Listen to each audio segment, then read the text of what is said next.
You're listening to an event from the U.S. Institute of Peace, part of the USIP podcast network. For more information about our work around the world, visit usip.org and check us out on social media.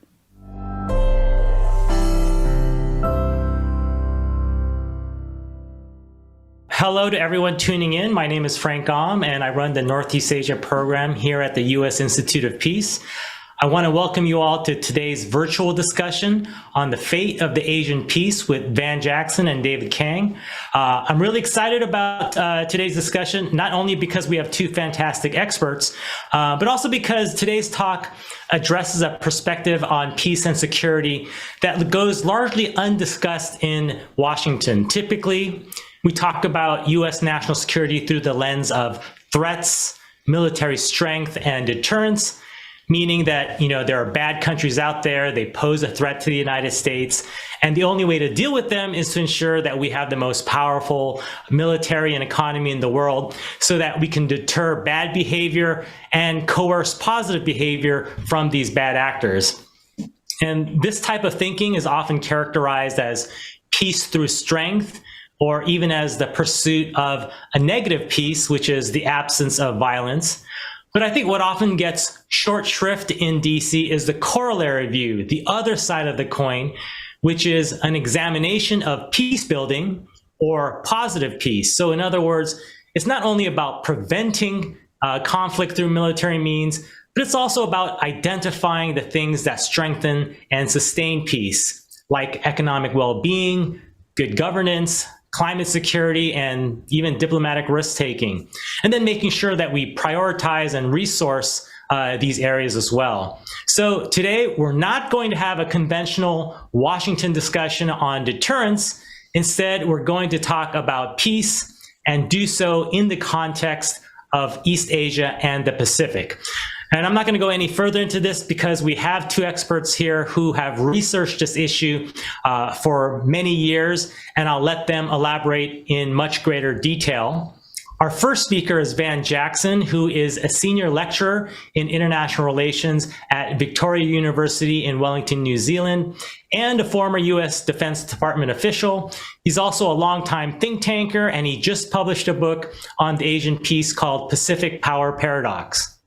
And then our next speaker is David Kang, who is a professor of international relations and business at the University of Southern California, as well as the director of its Korea Studies Institute.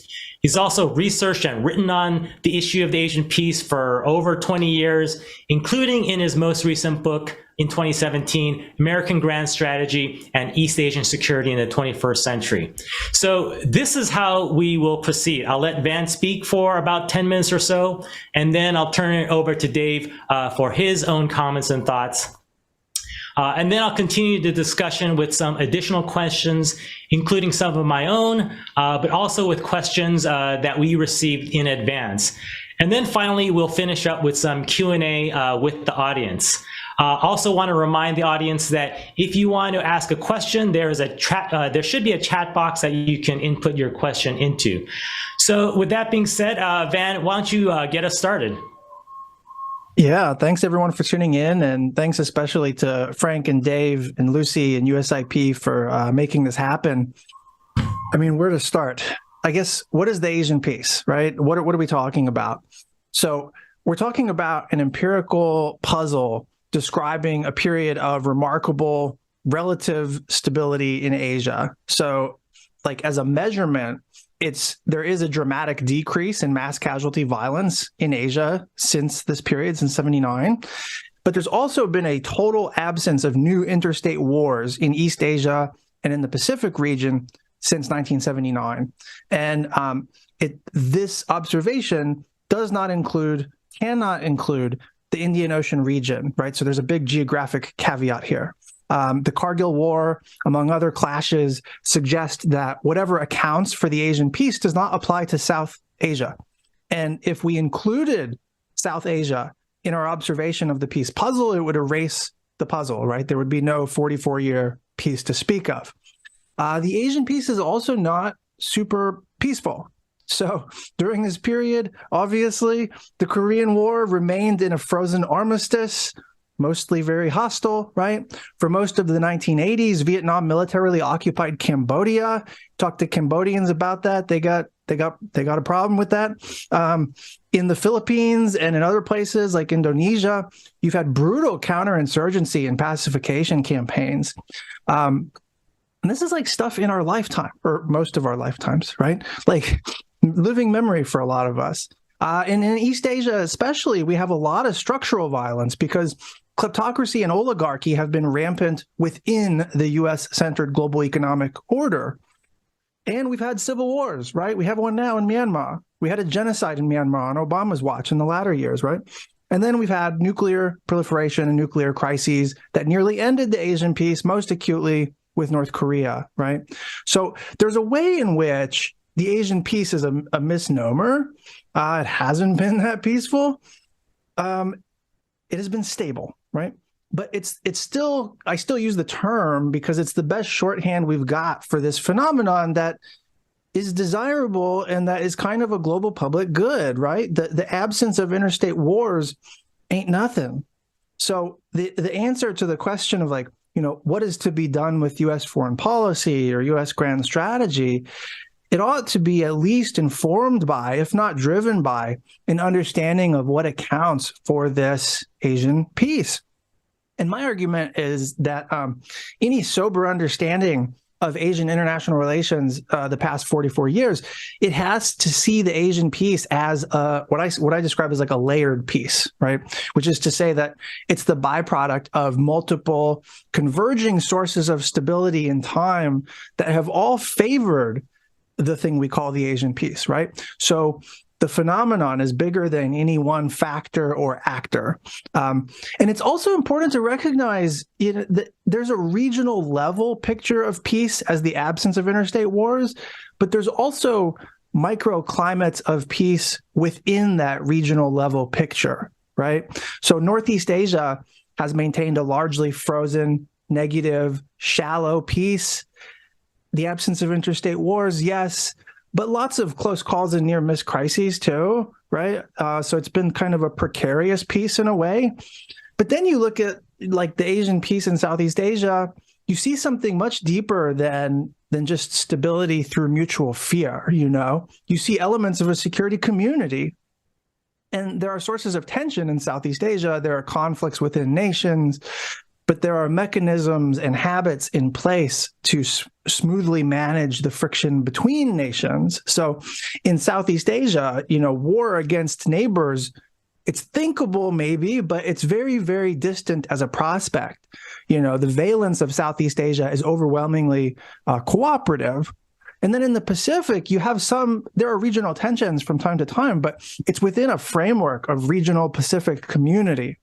And then on top of that, the Blue Pacific coincides with an American primacy and dominance that is like so overwhelming that only 3 countries in the region even see a need to have a military, right? If you exclude New Zealand and Australia.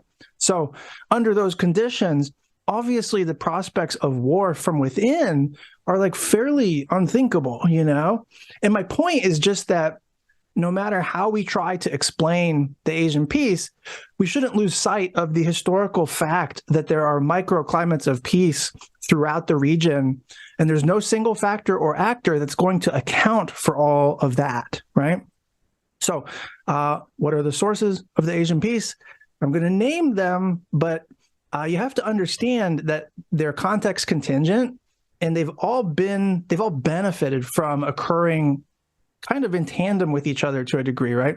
So in no particular order and with lots of caveats, U.S. alliances and general deterrence, which have tended to go together, economic interdependence, regionalism, good governance, which you might translate as democratization, depending on what you mean by it. And then the big one is great power détente, right? And so I'm going to offer like a quick word about each of these for the sake of time, and then just kind of open it up or turn to Dave. So U.S. security alliances and the general deterrence posture that alliances have made possible, it has a paradoxical quality to it that Frank kind of hinted at in the beginning, right?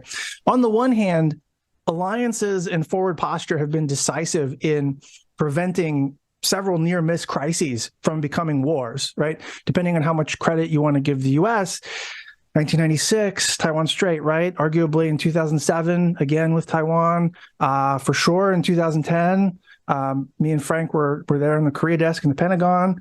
Arguably in 2012, Scarborough Shoal.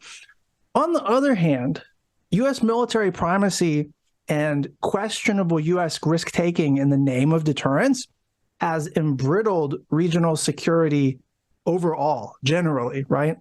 And that primacy and risk-taking have been precipitating causes in the creation of near-miss crises, right? If you think about 1983, the nuclear war scare, 1994, the other side of the North Korean nuclear crisis, right? 2017, fire and fury, right? And I imagine, we'll talk about this more in the panel, but this is why deterrence is like, it's not a durable source of security. It buys you time, right? Dependency on deterrence puts you in situations that you might escape intact, maybe. If you follow the logic of it, you can navigate through a period of time stably. But the more you rely on it over time, the more you're just playing Russian roulette, you know? So another source of the Asian peace, economic interdependence. The important thing to say here is that it's intra-regional economic interdependence. So U.S. economic hegemony is declining in certain important ways, but the U.S. remains relevant to Asian interdependence. Like, that's true. What's not true is that the U.S. position within regional interdependence matters for peace. Like, the U.S. doesn't need to be central to Asian political economy for interdependence to hold as a source of the peace. Right.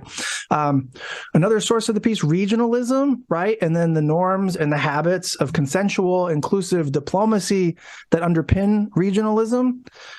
It's a big deal. It's worth preserving, right? Inclusive regionalism, which is not what most minilateralism is, if I'm being honest.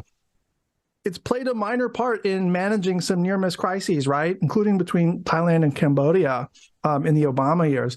But it's played a large part in foreclosing on crises in the first place. It's a more durable form of stability. It fosters security communities, you know, and there's more to say here, but we, the U.S., have had an antagonistic posture toward most forms of Asian regionalism over time. And the minilateral network stuff that's going on now, there's some pockets of goodness there, but as a trend, it's actually not good, right? And then democratization or good governance, you know, obviously doesn't apply to large swaths of East Asia. The problem today is that insofar as like the democracy trend was a good thing, it's going in reverse, right? It's on the back foot. And political democracy eventually suffers when economic democracy is absent, which is the case right now and in the foreseeable future. So there's another conversation to be had here again, but like, the East Asian development model, it doesn't exist in the same way that it used to. Like, arguably, it doesn't exist at all anymore, right? And that's a problem for political democracy because it's a problem for economic democracy. Like, what's the growth model, man? You know? And then finally, the biggie, great power détente, or the cooperative framework of Sino-U.S. relations. It has been the single most important source of the Asian peace overall because it's embedded within, or it helped fuel so many of the other sources of the Asian peace, right? People forget that before détente, China had a revolutionary foreign policy. Like, it was exporting military adventures. You know what I mean? So not only has détente restrained Chinese adventures, Sino-U.S. cooperation facilitated the buildup of regional economic interdependence, right? It helped stabilize the global economy after the 2008 financial crisis. And for a while, it imposed mutual restraint when it came to Taiwan, you know? So China could have been a spoiler in the Asian peace long ago, if not for a modus vivendi of kind of like collaboration and mutual understanding with the U.S.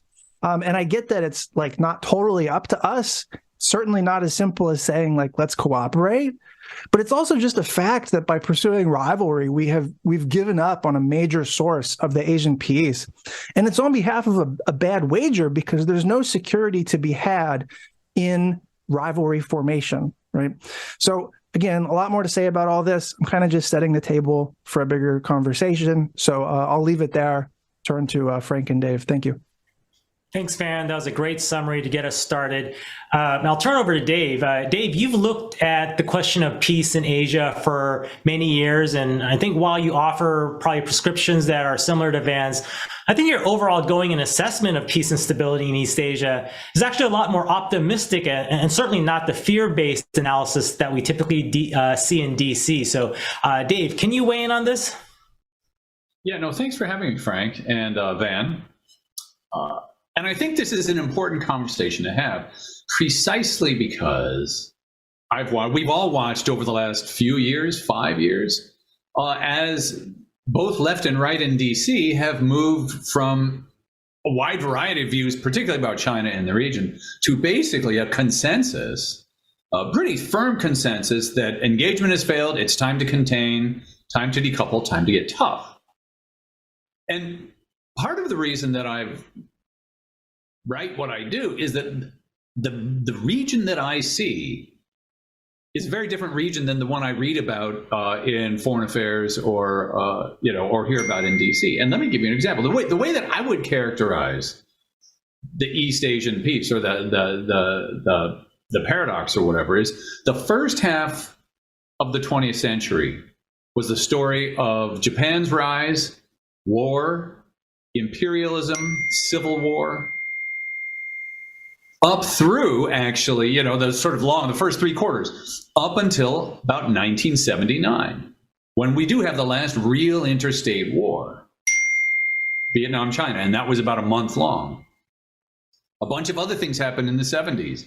In 78, Deng Xiaoping said to get rich is glorious. The U.S. recognized China, the Shanghai Communique and the Taiwan Relations Act. These 3 things are fabulous evidence of a massive change in East Asia's regional security at the time.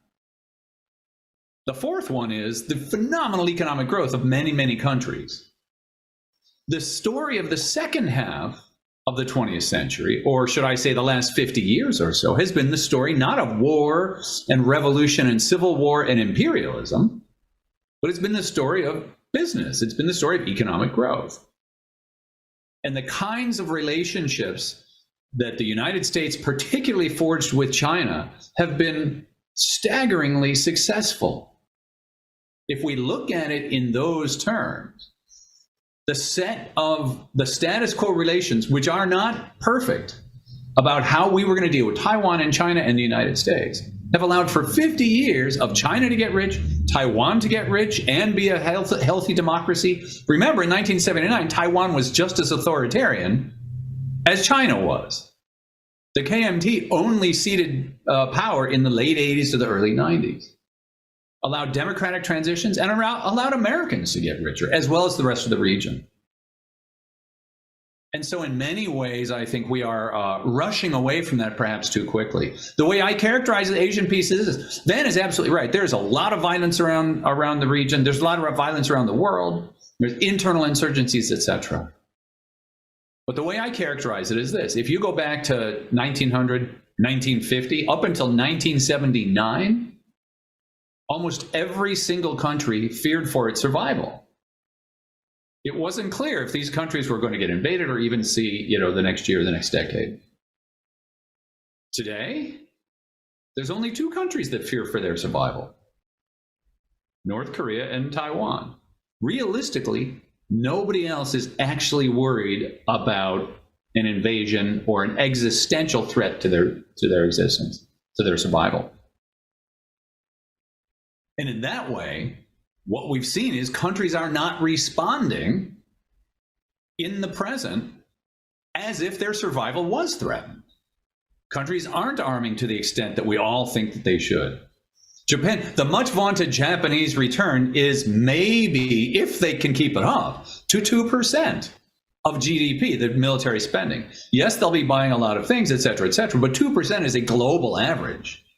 The US, of course, is well above it.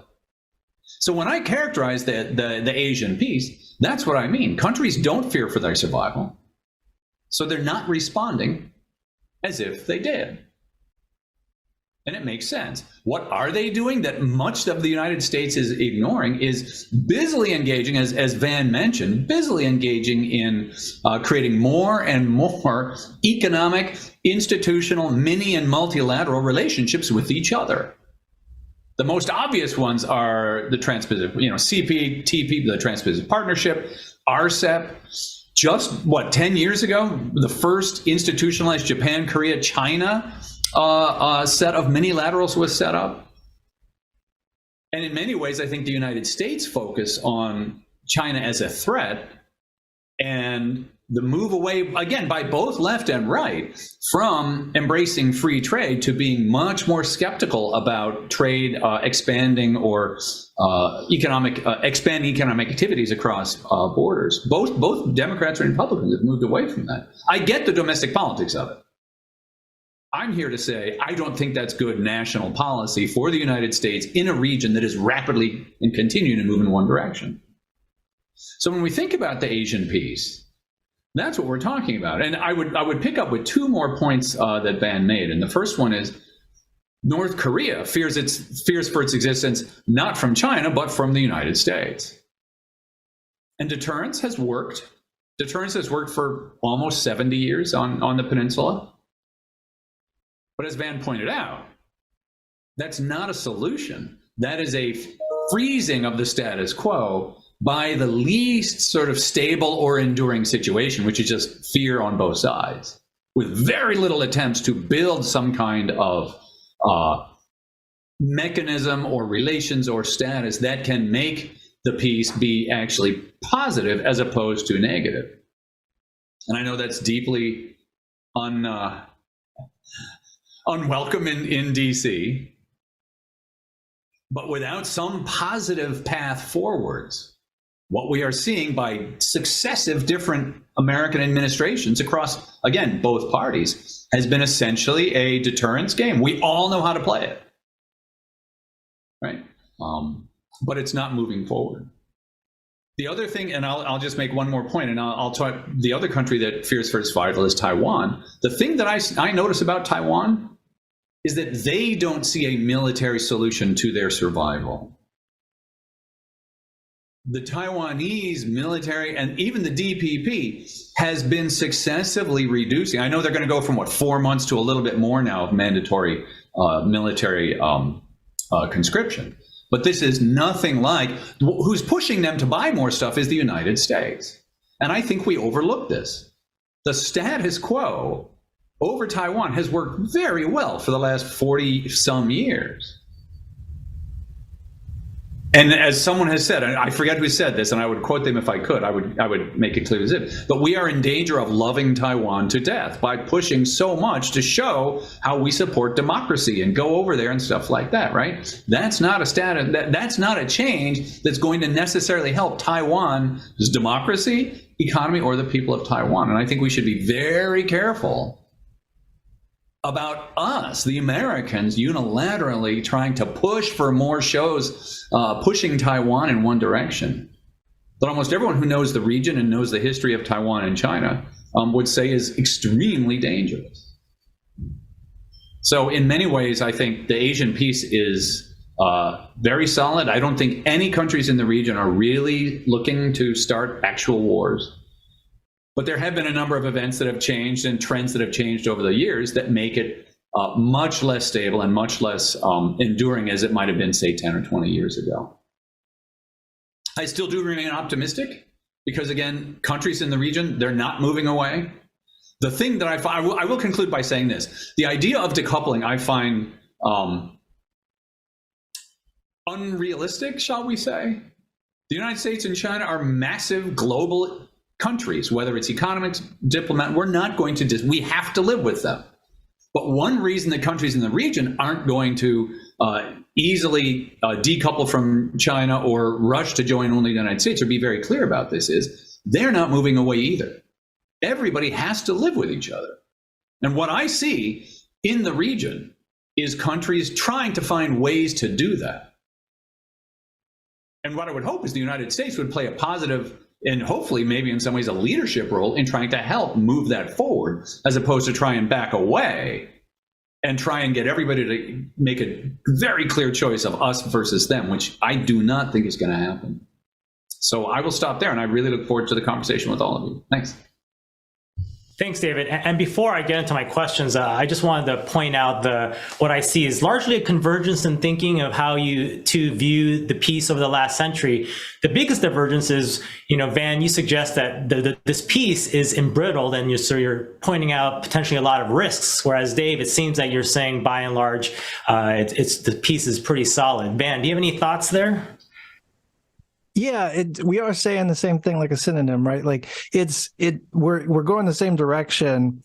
The way Dave's narrating it is slightly different, but it's because he's talking about Asia per se, whereas I'm talking about like U.S., the United States relates to Asia. And so how much of the danger that resides in Asia organically that we're responding to is quite low. The danger comes from the way that we interact with Asia as if it's a powder keg, unless we move in more ships, unless we seek primacy, unless we contain and deter and decouple and all that stuff, right? So the danger really is us, right? Reinhold Niebuhr, look in the mirror, you know what I mean? And that's really hard for Washington to do because we like to externalize these things. And so the danger has to do with the way that we relate to the region. The danger is not that the region is just so dangerous by itself. Great. Thanks for that clarification. Actually, it does seem like your views are a lot more aligned than I thought. So before I get started with the questions, I just want to remind the audience again that if you have questions, you can start teeing them up in the chat box below. So to continue the discussion, I'll ask a few questions that drill down deeper into the sources of Asian peace. And these questions are addressed to both of you, but I'll turn to Van first again. So you two have discussed many of the factors that have contributed to the Asian peace, like the U.S. forward military presence, alliances, U.S.-China détente. But are there ways to evaluate the relative value of all of these various factors? Van, when you described it, you said in no particular order, but should these things be weighted, things like the things that the U.S. values, the forward deployments, the alliances, how should these things be weighted against factors like good governance and economic interdependence? Does that matter? Yeah, good question. This is actually why I stress so hard that the sources of the Asian peace are historically contingent and contextually dependent. Whenever I talk to audiences, I'm always kind of foregrounding that. Those are not throwaway descriptions. That's not just wonky stuff. You cannot reliably say that policymakers, should always prioritize one cause of peace over others, right? Circumstances change. The thing that caused peace in the past is not necessarily always going to cause peace in the future. So if you're dogmatic about this discussion, then you end up losing the plot. It's about having a framework to help steer through a messy context. So you can make choices within that framework. You can exercise judgment, right?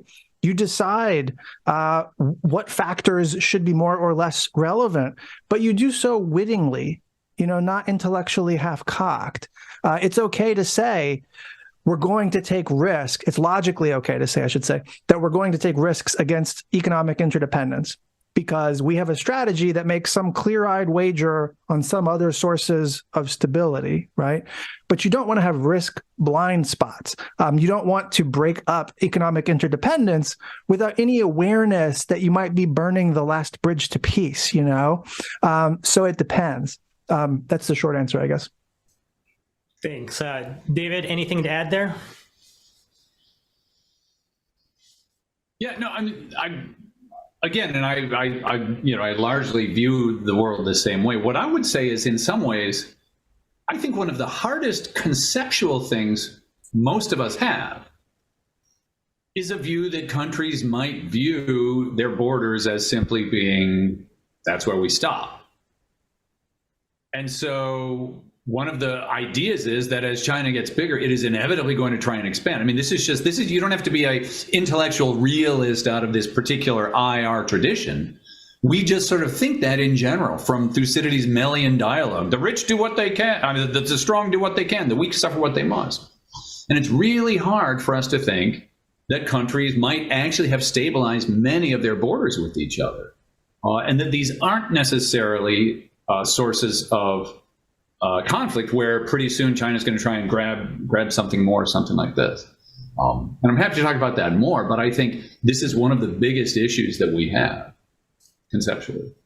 Thanks, Dave. I'm going to add another follow-up question, again, focusing on the factors that we've been discussing. So a lot of these factors to me seem to be structural, meaning they describe these expansive ideas or frameworks like alliances or great power détente that create the conditions for peace.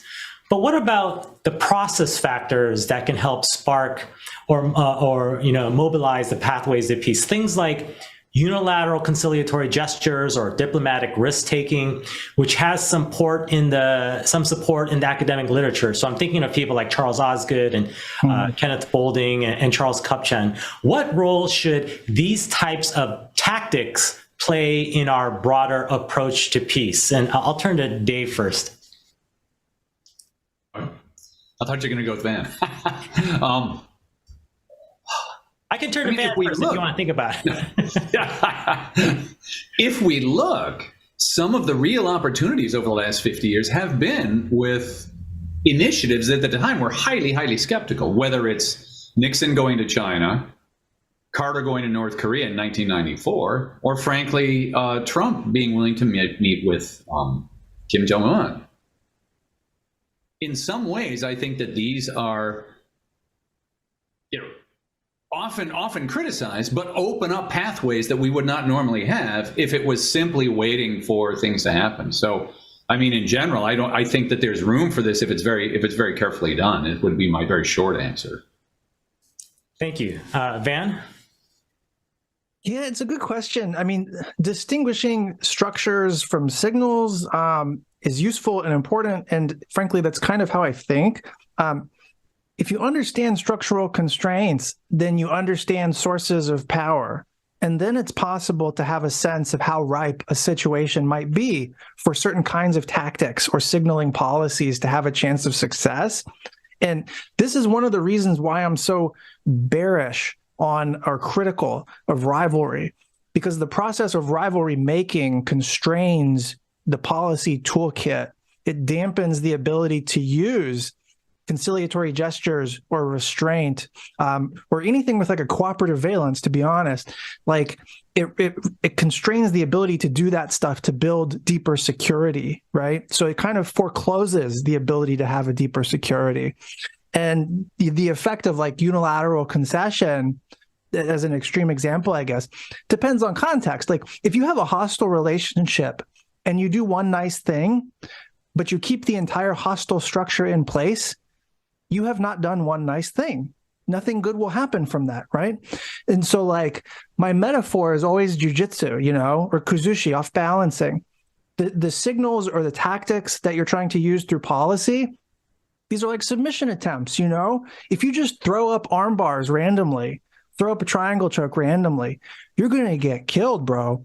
You have to set up your submission. You have to give your signals the best chance to work. You have to put yourself in a position to succeed. And that means using policy to shift structures, right? Shift context, make a situation more ripe for the policies that you want to work.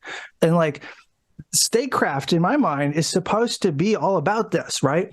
How do we shift structures at time 1 or time 2 so that we can have policies of peace and conflict resolution work out at time 3 or time 4?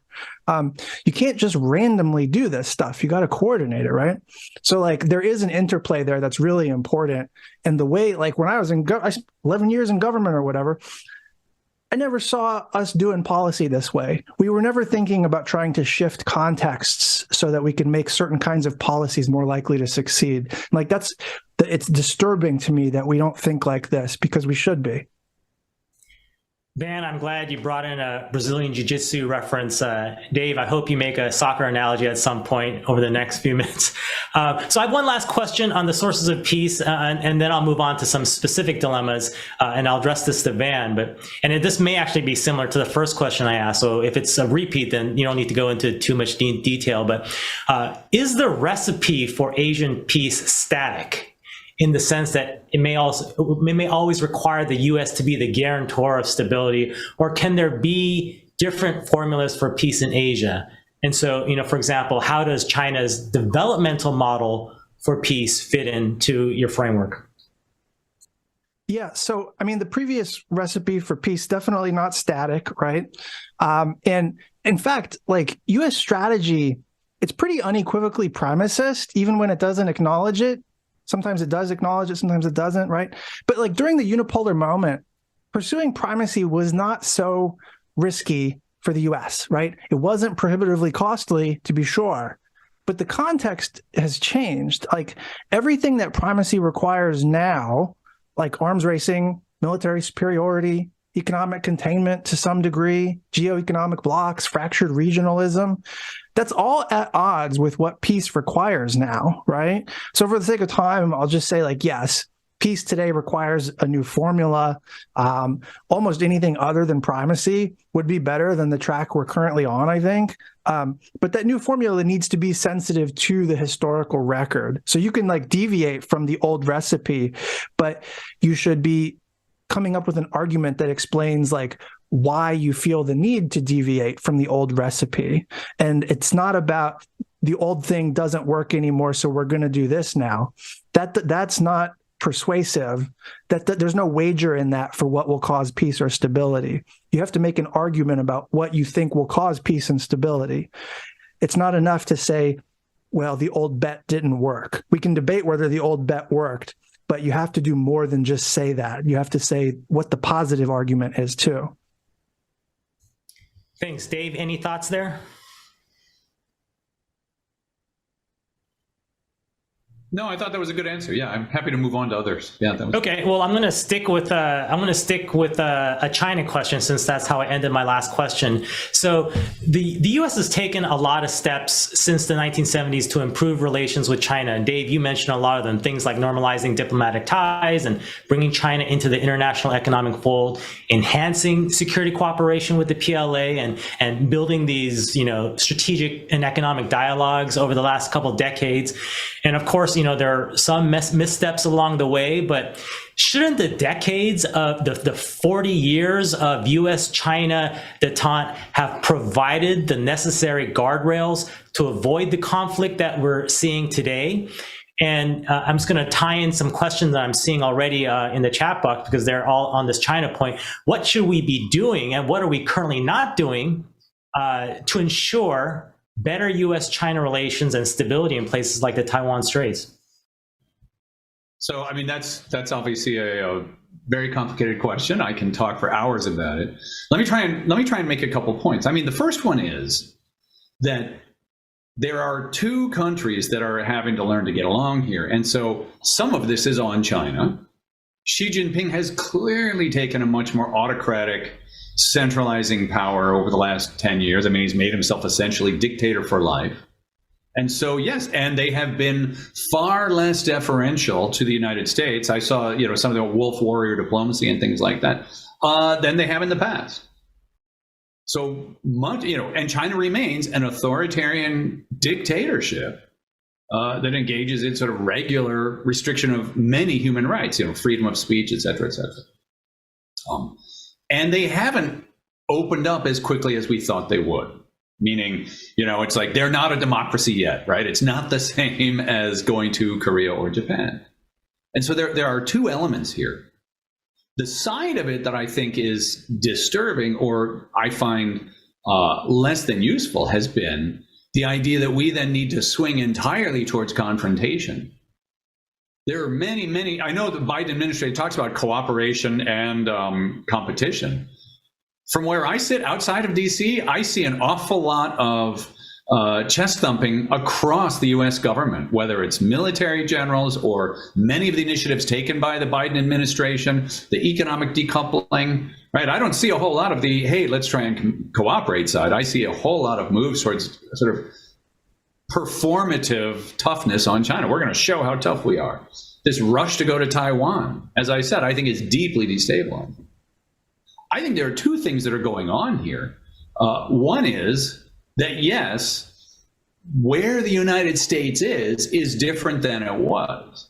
And Van has talked about this, and I don't know, I study Asia, I don't really know the United States, but it's obvious that we as a country are in a very different place than we were even 10 years ago. We are way more internally divided. There's a lot more worry about our own economic future. And I think this is reflecting on how we behave towards China. The sort of self-confidence that the United States used to have, I think, is beginning to wane. And so much of what I see is not a reflection of what China is actually doing, but our fears about what we might become or that we might lose our position. And that is not helpful to anybody, right? That's not helpful to us. It's not helpful to the U.S.-China relationship. More specifically, I will say, for example, I think that we are in many ways seeing dangers that do not necessarily exist and responding to them. And I'll be happy to talk about this in more detail, but the one I see most is on Taiwan. Almost every single discussion I read about Taiwan begins with a Chinese invasion. That's all that anybody talks about. How can we deter China's invasion? How can we stop China's invasion? What will they, when, what's the trigger? People were saying by January 22, by the end of last year, no, it's 2027. No, he's going to take it over, etc. And we'd simply start with China's going to invade and conquer Taiwan if we don't stop them. But the reality is, that's not the trigger. The trigger is not that. The trigger is much more what China has said is, we will use force. We reserve the right to use force if Taiwan declares independent, if it's going to become not one China, whatever that thing. And what the beauty of the one China policy is, it has been gray enough to allow us to do something and the Chinese to do something. And to try and rush to get rid of that, I think, is deeply destabilizing. And when I say that we are making it worse, that's what I mean. This is not there are some books out there, some of the most important, influential books on China today, some incredibly powerful in the Biden government. Start their books, and they should know better because these people are sinologists. Start with the Chinese Communist Party simply wants to take over Taiwan with no concept of how this is a enduring transdynastic Chinese concern. From the Qing dynasty, we have explicitly the Qing dynasty telling Japan in 1895, if you take Taiwan, this will never be solved between our two countries. Passed to the KMT in the 1920s, and then inherited by the Chinese Communist Party. This is a Chinese concern with Taiwan, and we ignore that at our own peril. And that's what I mean. Thanks, Dave. That's very helpful. Van, please feel free to address anything that Dave may have said or one of my initial questions, or I think one of the questions in the chat box was, whether we should be validated in feeling the sense of risk and fear based on things like China's, wolf warrior diplomacy. I mean, does like a Chinese diplomat mouthing off on Twitter scare people? Is that something we should be living under the covers hiding from? Like, no, right? That's not reasonable. There's the paranoia, the fear.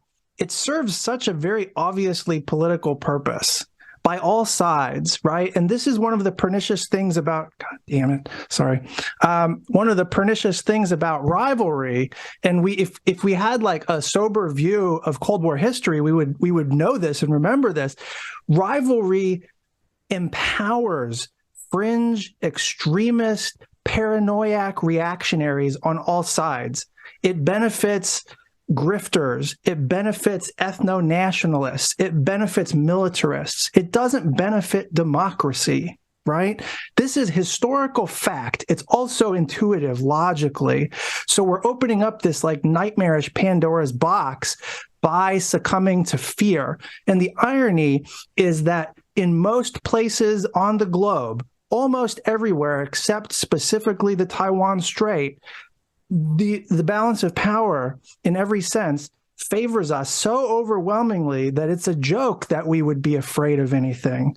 Now, the correlation of forces in the Taiwan Strait, there are specific constraints of geography and reality that limits our ability to project power and defeat people with a conventional military campaign the way we normally would like to dominate others with military overmatch, right? We run up into a dilemma there because our traditional way of doing things doesn't quite work there.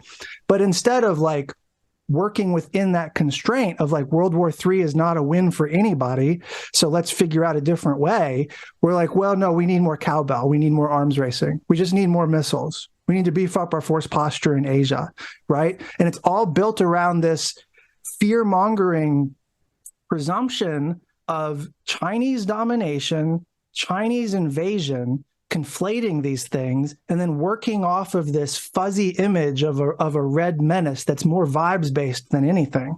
And like, we're just on a poisonous track. I forgot what the overall question was here, but my thing is like, the way I see China, there's a way to deal with China as like a root cause type problem, which has to do with political economy, and that doesn't really involve economic containment at all. And then there's the like, how do we prevent war or manage stability in the Taiwan Strait? And I see that situation as basically a security dilemma.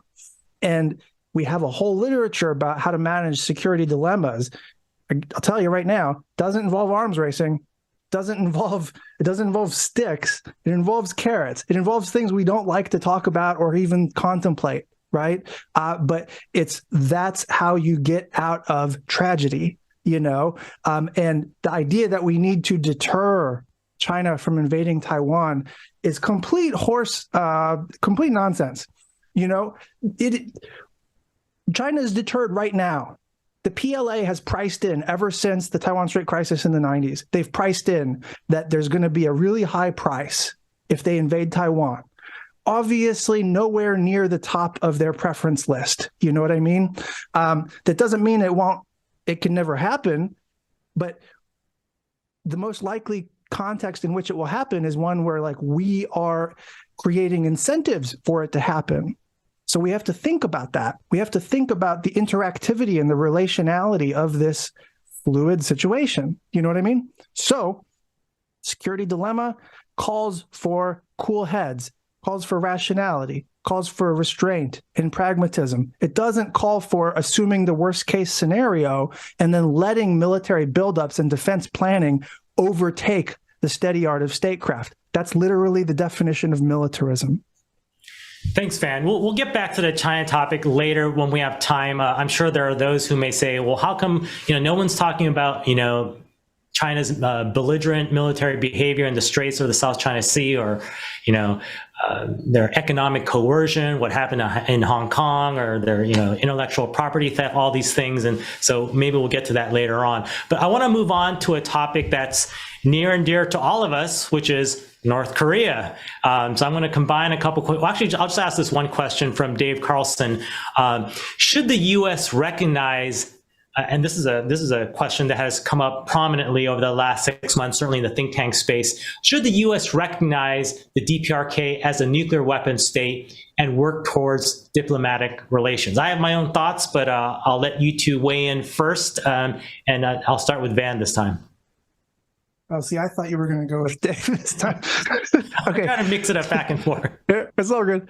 I mean, diplomacy and engagement, like, it's part of the job description, right? It's in the picture no matter what, but your diplomacy has to have an argument underneath it. So, like, what's the theory of diplomacy, right? Tacit recognition of the DPRK as like a de facto nuclear weapon state. That's already the reality. We just deny it rhetorically. And that has not been working out well for us, to be honest, right? But if you combine like a recognition move, well, however you want to define it, with a series of other moves that credibly transform the relationship as like a totality, while managing South Korean and Japanese concerns, there's a theory of diplomacy there, So no single policy initiative is going to move the needle on anything. but give me an argument about how one policy move fits within a series of other moves, then you've got a theory of change, and I can see a theory of change where you would be required to not only engage diplomatically really heavily, but also have to come around to some kind of tacit recognition. I can see that. Thanks. And Dave? Yeah, sure. Absolutely. I remain baffled at why we think that ignoring North Korea and isolating them is going to give us any more leverage on North Korea than if we have the most minimal of relations with them, which would be diplomatic relations. And admitting something that clearly exists, which is they have nuclear weapons. They have more than one, right? And I get the DC mentality of that's our aspiration or something, to a nuclear-free Korea. I get it. But to simply, stubbornly refuse to admit the reality of what's going on in North Korea and hope that it will get better, I think is not a smart policy to go by, especially when we have decades of evidence that simply trying to ignore and pressure them doesn't work. And that there are times that when we do try to take a little bit of a step forward, there's usually an opportunity there. And so in many ways, I think that, to sort of echo what Van said, and is a larger set of ideas about how we're going to deal with North Korea. I don't have a problem with it, right? That's not a magic bullet. There is no solution to the North Korea problem because you know what? North Korea is not a problem to be solved. There's no set of carrots and sticks that I can tell you and poof, everything will go away. We have to live with and manage our relationship with North Korea. And I'd like to have a little more interaction than we do now, which I think would make it a lot easier for us to understand not just the security side, but the economic, the human rights, and the local situation in Korea itself. So, I would be very much in favor of that. Yeah, so I'm largely with you guys, especially in terms of looking at empirical evidence to see whether pressure has worked on North Korea. It hasn't, and the correlation between periods of engagement with the DPRK and lower levels of provocations. So I agree there. I still think it's a bit premature to abandon denuclearization. The couple quibbles I have is one is I don't know how accepting North Korea's nuclear status addresses what they are asking for, things like sanctions relief and an end to, military exercises and U.S. strategic asset deployments. So that's one concern. And the other one is more on a political level, which is, I don't think you can get the U.S. Congress to consent to any sort of eventual peace treaty with North Korea unless there was some mention of denuclearization, even if it had to be characterized as long-term or aspirational or even fig leaf, right? So, but otherwise, I'm on the same page with you guys. I'm going to jump to another question that is combining a couple questions, and we're turning more to the economic interdependence issue. The first one is from Hajun Chang. He notes that economic interdependence has played a very stabilizing role in the Asian peace, but current U.S. policies are limiting economic interdependence. So do you think the effects of U.S. policy are more likely to break up Asian interdependence altogether, or simply consolidate it in a manner that reduces U.S. relevance? And the related question is, how should the U.S. respond to Asian economic regionalism that tends to exclude the U.S.? So you can pick one or the other or both. And then I'm going to turn to Dave first here. This time I was ready. And I'm going to use a soccer analogy. I think we are scoring an own goal on ourselves by not participating in many of the initiatives that are going on. There is so much going on in East Asia at the corporate level, at the national level, and at the regional level. Whether it's Asian investment in AIIB, infrastructure investment bank, right? The reason that many countries are joining these, even if China is the biggest, is because they need it. This is not a political decision. This is an economic, a business decision about it. Everybody needs infrastructure throughout the region. For example, regional cooperation, comprehensive economic partnership, et cetera, et cetera. And these are just the big ones that the United States is actively trying to pull out of those and pressuring companies within East Asia to also sever relations with China, I think will ultimately prove to be harmful to the United States. We already have a lot of economic data that shows that Trump's tariffs hurt the United States. We lost 100 to 200,000 jobs. Prices went up in the United States. And the trade relationship with China barely budged. It bounced right back after COVID. We have evidence that these policies are harming the United States and doing very little to actually change the network of relationships that exist in East Asia. So I would really be in favor of a much more forward-leaning economic agenda for the United States that would help us and help those countries. Thanks, Van. I'm sorry, thanks, Dave. Van, additional thoughts? Yeah, I mean, there's a risk that all this like America First industrial policy stuff breaks Asian economic interdependence. I had a piece in Foreign Affairs where I basically argued that. But it's not because industrial policy is bad. It's actually very necessary in a way. It's because our specific industrial policy right now is trying to rewrite the rules of Asian political economy, even though we don't have the throw weight to do that. I think the most likely thing, if I had to make a bet, is that the architecture of Asian political economy gets thicker and denser within the region. That's been the trend since the Asian financial crisis, and there's a history there that I would love to relay at some point, maybe not today. But like that architecture has the U.S. Increasingly on the periphery of Asian political economy, even though the U.S. is still important in certain ways. And so the U.S. will gradually alienate itself from Asian political economy while the region moves forward pragmatically, if the U.S. is not also pragmatic, Yeah, and if I'm right, the numbers are going to bear this out over time, just as they have since the Asian financial crisis. And so we should broadly be supportive of Asian economic regionalism, right? Even if China stands to benefit from it, because Asia stands to benefit from it, Like there's a huge surge of organic Asian interest in choosing strategic non-alignment over choosing Sino-U.S. rivalry, right? Because you choose China or you choose U.S., you're damned either way, because either way, you're going to heighten rivalry, which is bad for the region, which is bad for prosperity, right? Bad for stability.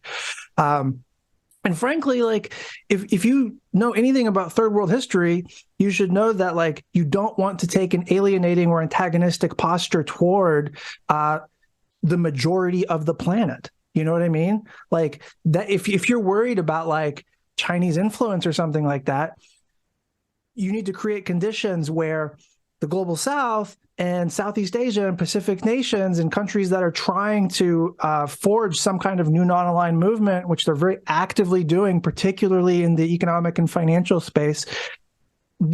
If you leave that space open and you're antagonistic toward it, China will co-opt it. You know what I mean? So be seen as an ally, be seen as a supporter of non-alignment over rivalry, because the current posture that we have, it looks a hell of a lot from Asia like we're telling them they have to choose. But they know, because they know themselves and they know their region, they know if they choose China or choose the U.S., it's just going to heighten rivalry either way, Thanks, Van. We have about 15 minutes left, so I want to jump to the Q&A portion, addressing the questions that have been trickling in. And so I'll ask two related questions, and it kind of takes us back to the issue of military balance or supremacy. The first question is addressed to Van, which is, Joe Nye famously said that the Asian peace can be attributed to U.S. dominance in East Asia through military alliances. Why is this wrong? And then the related question gets more specific to the Korean Peninsula. Is the presence of U.S. military forces on the Korean Peninsula a net plus or minus towards efforts to attain a peace treaty ending the Korean War? So Van, can you take those? And then I'll turn to you, Dave, too, if you had any additional thoughts on those questions. Yeah, just quickly, the Joe Nye thing is very self-aggrandizing. It's not totally wrong, but it's not totally correct. And this is literally I wrote a whole book about this. It's called Pacific Power Paradox, right? The idea, the book uses the historical record to challenge the prevailing Washington narrative, which is essentially that Joe Nye statement, right? American domination equals stability.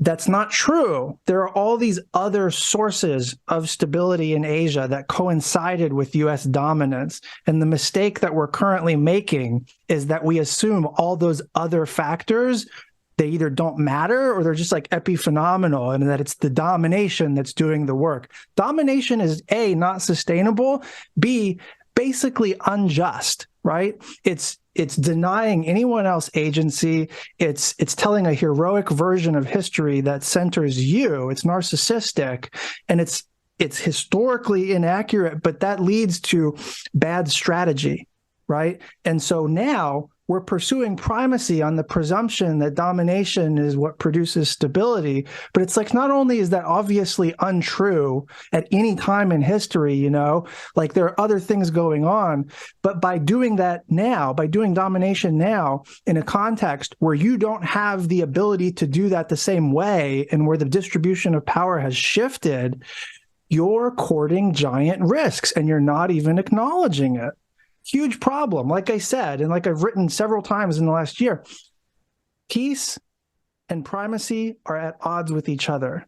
What they require at different points in time, maybe you can reconcile them like in the 90s. Now they're at odds with each other. And we have to come to grips with that. I forgot what the second question was. It was like U.S. force posture in Korea. Basically the same thing. Yeah. How does U.S. force posture, is that a net positive, net negative when it comes to eventually reaching peace? I think generally speaking, it's a net positive. It certainly played an important role in like certain crisis moments, like in 2010 comes to mind. But it's not a fixture. Like I said before, like if you're going to be dogmatic about this stuff and you're like, oh, you turn things from good into bad when you become overly conservative about them in a philosophical sense, right? So like we have to be willing to adjust our military presence in Korea as part of making a new bet or a new wager about how to produce stability or how to make a more progressive stability, as in like more durable security, right? And so it doesn't mean like you just willy-nilly cut troops or cut our force posture there, but you have to be willing to relook at that. And the problem that we have in policy is that we treat things like, oh, the specific number of boots on the ground, that's sacrosanct. We can't look at that. That's everything will fall apart if we make adjustments. No, it's not. Come on, dude. What are you talking about? So like we need to be willing to be flexible with the factors that are like our sources of leverage. Because sometimes leverage comes from removing things, or restraining things. And we don't think that way, but it's true. Thanks. I think that's a very helpful way to look at the dynamism of our policies, but also our force posture. Dave, any thoughts there? Yeah, I mean, I think in many ways, the idea that the U.S. is the cork in the bottle, that without us, everything would fall apart, is enduring throughout DC. You cannot talk about reducing America's base footprint in East Asia in Washington, I think, without being totally considered, just ignored, right? Right there, you're out of the conversation. We must. It's just taken for granted. It's the air we breathe. And so I get why we think that we have to be there. I'm not quite sure, just like with Van, I'm not quite sure that the actual empirical record stands up to that. And I'll give you one example. We are touting right now the tiny movement in the EDCA, the U.S.-Philippines visiting forces discussions. But the Philippines in 1992 voted to get rid of Subic Bay, of the American permanent military bases there, 31 years ago. Subic Bay, its largest, you guys probably know, and probably many people watching know, the largest naval base in the world outside of the United States at its height. It employed 36,000 Filipinos. Massive. I went a couple years later in like 94. I went just to look at what it was like. You know, it's amazing, right? No Philippine president since then, even the pro-US ones, has even contemplated a return of permanent US military bases. And usually what's happening is we're the ones pushing for more access, not the Filipinos. And I think that's very telling. If they had truly been concerned, if they truly were now, they would be inviting us back in, you know, with open arms. And I think that the story there is very different. What we see in DC or in the United States is whenever Vietnam lets us dock a ship, and we don't see that Vietnam and China have done joint patrols in the South China Seas precisely because they have to live with each other. And so, yes, the U.S. is very important on the Korean Peninsula. It's very important. North Korea is actually the one country that might attack us with our troops there, and our troops are pretty good at helping to keep the stability. But note that we used to have 2 divisions, and we're now down to like 23,000, 28,000 or something like that. So as Van said, it's not the number of boots on the ground. And I think we can too easily get swept up in the U.S. must be doing this, and to not be even calling for it means that you're a defeatist or, you know, any of those. No. Ideally, we would be able to decide what's good for us and for the region and go from there. Dave, really quickly, just, you know, one may argue that the recent agreements that the U.S. and the Philippines agreed to, I think it was like 4 sets of agreements that increase access and, you know, rotational presence for the U.S. military. Maybe that's a sign the Philippines realizing that, hey, they do desire stronger U.S. presence. How would you respond to that based off of your previous comment? Yeah, again, that kind of stuff goes up and down. Right? These are all, there is a categorical difference between saying we want the permanent bases back. Yeah, it's not new U.S. bases. It's access to Filipino facilities. Yes. Yeah. Right? That's us trying to get access there. And one example of that is I'm going to make a shameless plug for myself, right? But I just published an article about U.S.-Philippine relations. And as carefully as I've been able to do it, and my co-author Shinra, we can't see evidence of free riding. That's a sort of theoretical part. How do you measure that? But we did deeply careful views of Philippine military spending, deployments, and stuff like that. And one example is the Army still takes the overwhelming proportion of the military budget, which is tiny. But the Army takes it all. The Army's not doing anything about South China Seas. They are focused on Mindanao. To go back to what Van was talking about, with the Philippines, clearly their major security concern is internal insurgencies. It is not, yes, they would like to have, you know, South China Seas is out there somewhere, but that is not what they are concerned about. And that is not what they're spending their money on. So that access stuff is for us, not for them. Okay. Yeah, can I just add real quick? Like, there's U.S. foreign policy conversation exists in like a hype machine where it's everything has this like amplified character to it. And like Dave is bringing a kind of sobering perspective here, because it's like there are shifts happening, but how far the needle is moving, whether it's Japan or the Philippines or even Australia, it depends on what you're setting as your benchmark or your baseline, you know, like we're not in a kind of like World War II hysteria moment in Asia, except in our imaginations. You know what I mean? Like, except if you're reading the New York Times version or the WAPO version of foreign policy discussions. So we have about 7 minutes left, and so I'm going to try to squeeze in 2 last sets of questions. One is China related, and one is more focused on basically advice for policymakers.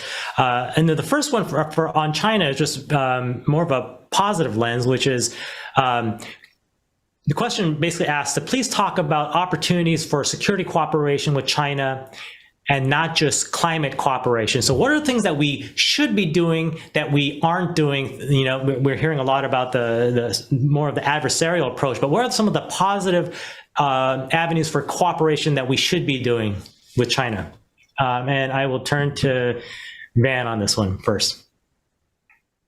Yeah, so this is the problem.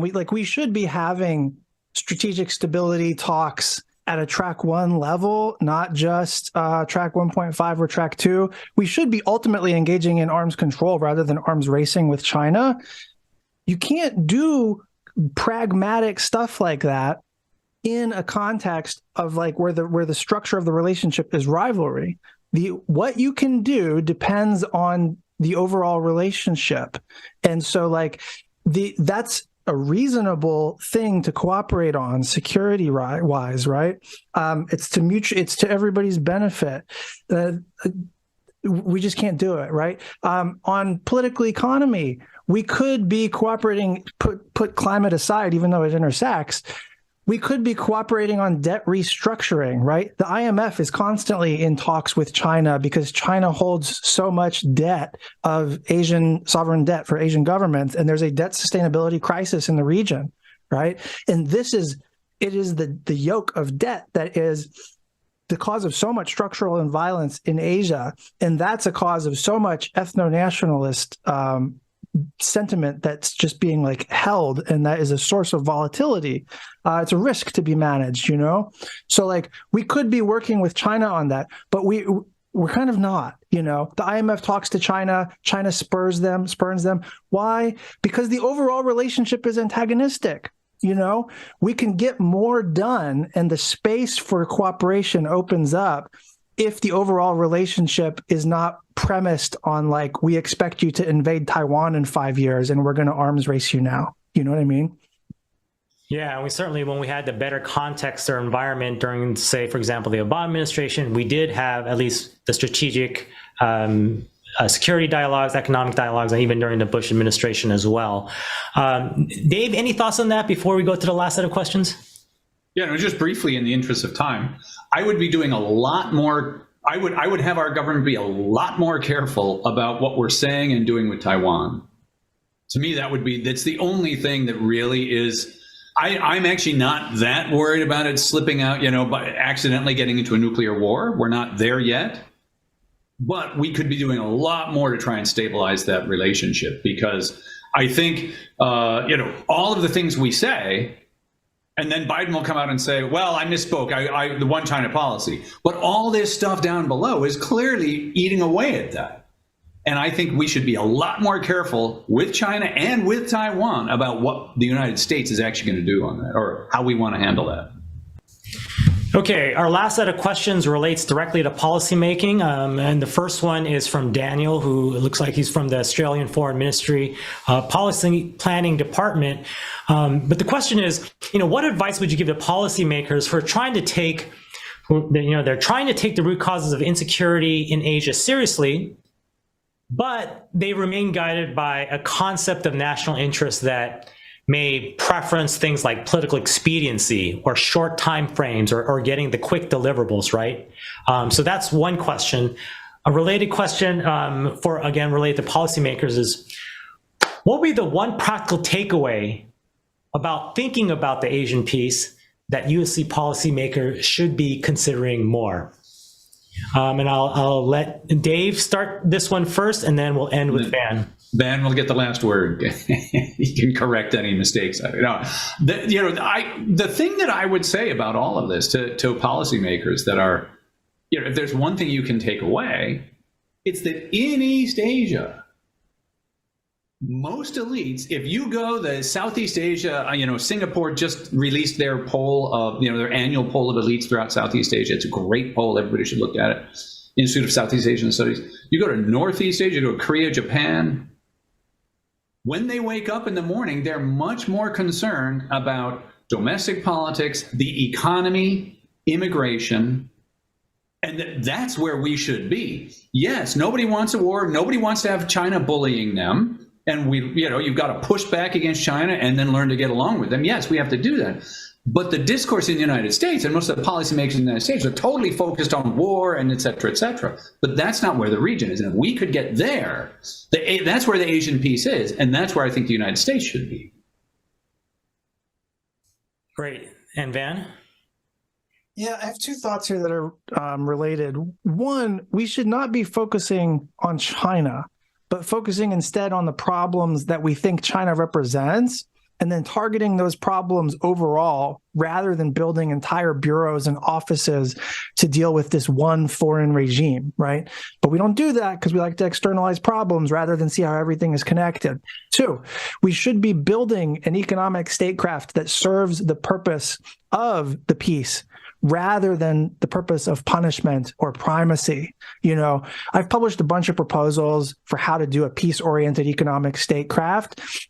That's the thing that's missing. I don't want to blow your mind here, but a major reason why the U.S. struggles with a generative rather than punitive economic statecraft is because U.S. foreign policy has a huge class blind spot.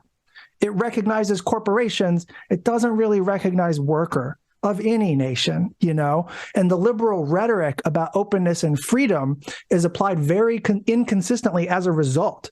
So just bringing U.S. policy into alignment with U.S. rhetoric would be transformational. That's all I got. Thank you. Yeah, one last point I'll make on Dave's comment is that, oftentimes, the priority or the focus among the people in countries in Asia is on things like governance and the economy and jobs and things like that. But when the U.S. government talks to their counterparts of the Asian governments, they'll talk about the need for reassurance. So oftentimes, sometimes there's a mismatch between what the people are saying in these countries and what the government is reflecting about those needs. Van, Dave, thank you so much for your time. I thought we had a great discussion, and I think our time is up, so I'll end it here. Thank you so much. Thanks, guys. Thank you for listening to this event. If you'd like to listen to more events or explore our other podcasts, visit usip.org/podcasts.